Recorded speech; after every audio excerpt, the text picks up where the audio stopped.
Hi, it's your Star Goddess. Welcome back to my channel. Okay, so today I'm going to be talking to you guys about the importance of keeping your ingredients and the objects and the things that you use for your spell work sacred.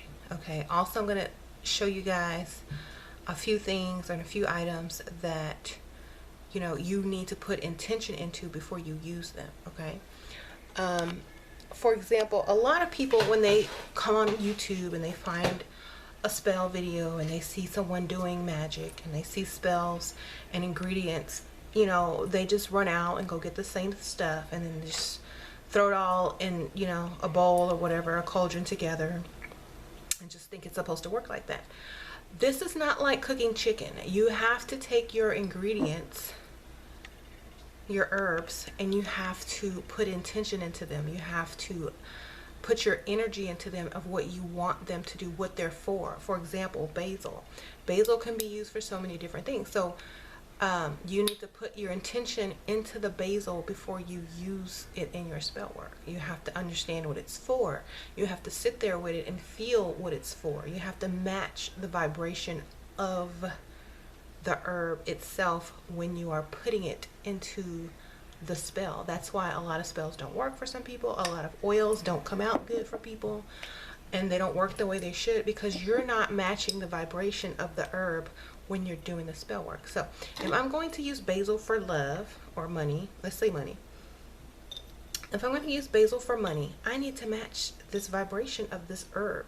I need to be feeling like money is coming to me. I need to feel like I'm rich. I need to feel like I'm wealthy, and that, I need to feel like I have money already, and match this vibration before I put it into any type of spell or money ritual or candle or oil that I'm creating. Okay. So for example, you have an oil like this with a lot of herbs in it. All these herbs, before you put them in, has to have intention into it, has to have the matching vibration of what the herb stands for. You can't just throw stuff in there like you frying chicken. Okay. It's not gonna work that way. It doesn't work that way. Okay. Another one is lavender. Okay. Flowers, you can do the same thing with petals of flowers.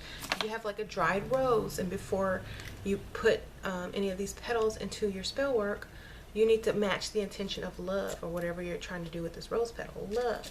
When you make like ancestor oil, or when you're doing ancestor work, you need to feel, the vibration of, trying to contact the ancestors and really honoring them and being thankful for what they've done for you in the past.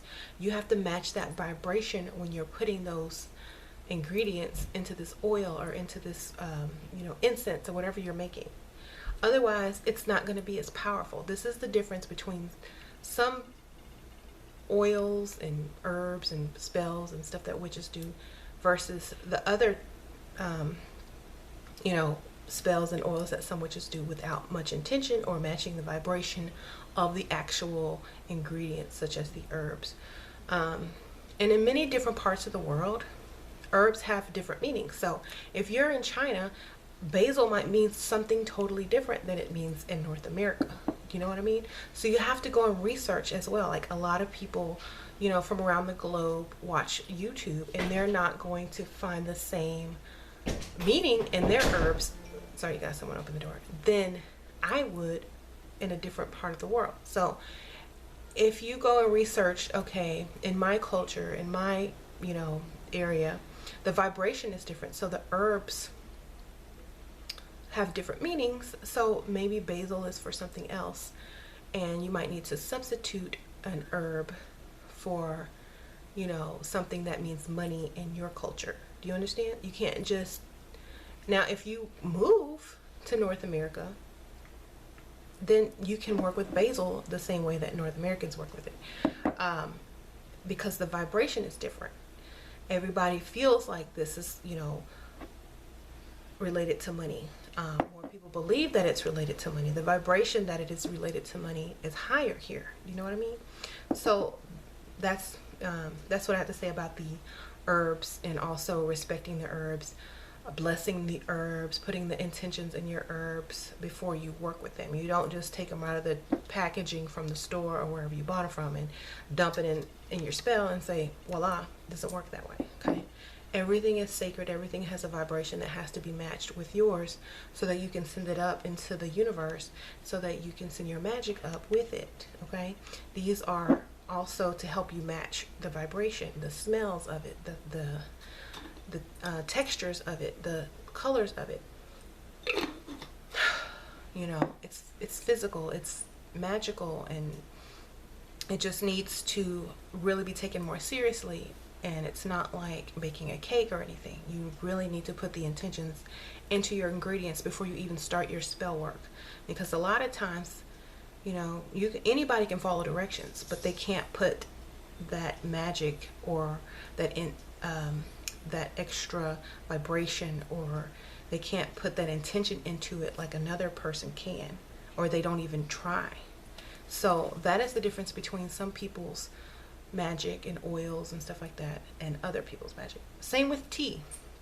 A lot of people drink tea for magical purposes, and they make their own teas with their herbs and their flowers and all that kind of good stuff.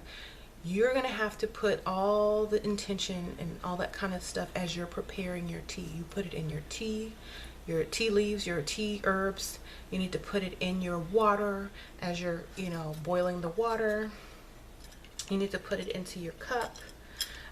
Whatever you're doing, you put the intention into the items that you're using, and this is going to make your spell even more powerful, have even more results, and you're gonna start seeing more come to you from taking the time and the energy to actually take your ingredients and put intention into them, single, one at a time. And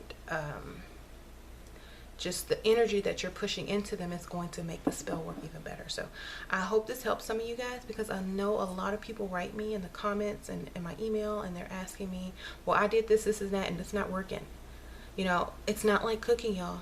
You have to take your craft seriously. If you're just doing this because you want somebody to come back to you that left you, and you don't study the craft, and you don't take it seriously, and you don't understand what this and that and whatever means, and you just think, you know, a spell is the last resort into getting someone who left you back, that's not really you know, how it works. It's just not. So if you really are serious about learning the craft and learning how to do spell work, and it's not just to get somebody back or just to get someone who left you to come back, then you really need to study the herbs. You need to study intention, and you need to study you know, how to match vibrations of, you know, what you're doing, and putting in vibrations into your spell work of what you want to happen. You really need to study the laws of attraction, the universal laws, herbs. You need to study all the things that witches study. You can't just pop up on YouTube, get a spell, do it, and then expect it to work. Sometimes it does work because it's more using law of attraction. But if you're really trying to get into magic and spell work, you're going to need to put in more effort and take it more seriously. Okay?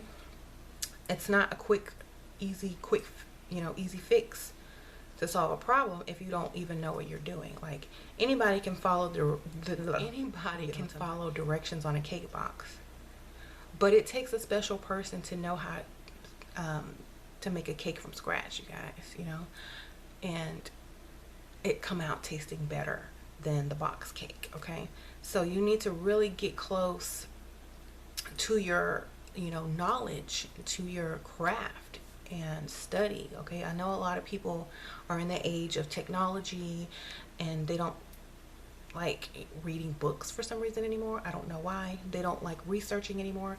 I have so many people asking me questions that can easily be Googled, and if you haven't gotten an answer back, that's probably why, because I'm like, okay, you can Google that, and I really don't have time because I have kids, you know, I'm married, I have lots of stuff going on right now, I do readings, so I'm super busy. So if you're asking me something that can easily be Googled, then that's what I suggest.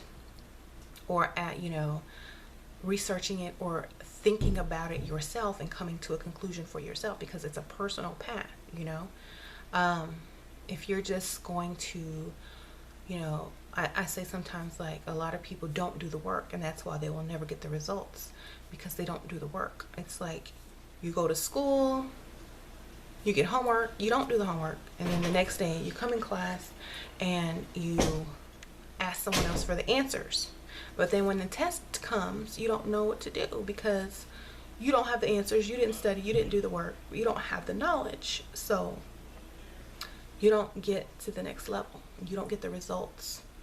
Okay, so I'm going to leave it at that, and I hope that this is helpful, because I know a lot of people keep asking me, can I do this? Can I substitute that?